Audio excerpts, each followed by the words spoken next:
Actually இந்த place name வந்துட்டு குதாவி. நாங்கள் வந்து இந்த வழியாக வந்துட்டு இருந்தோம். ஸ்னோ இருந்தது. தென் நாங்கள் வர வர ரொம்ப ரெயின்ஃபாலாக இருந்தது. ஸோ ஆக்டிவிட்டிஸ் எல்லாமே ஸ்டாப் பண்ணிட்டாங்க.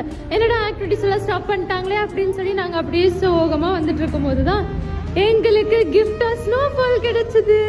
So this is our first ever snowfall.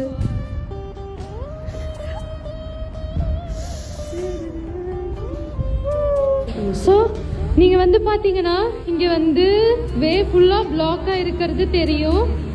Because இந்த ஒரு வே தான் வந்து ஜார்ஜியன் அண்ட் ரஷ்யன் பார்டர் வந்து இருக்குது. ஸோ ஒன் வே தான். ரஷ்யாவிலேருந்து வர வெஹிக்கிள்ஸ் எல்லாம் வந்தால் இந்த ரூட்டை வந்து கம்ப்ளீட்டாக பிளாக் பண்ணி ரஷ்யன் வெஹிக்கிள்ஸ் மட்டும் ஃபஸ்ட்டு விடுவாங்க. அண்ட் தென் இங்கே ஜார்ஜியாவில் இருக்க வெஹிக்கிள்ஸ் எல்லாம் போகும். அது வரைக்கும் இங்கே வந்து இந்த மாதிரி ஃபுல்லாக டிராஃபிக்கில் தான் இருக்கும்.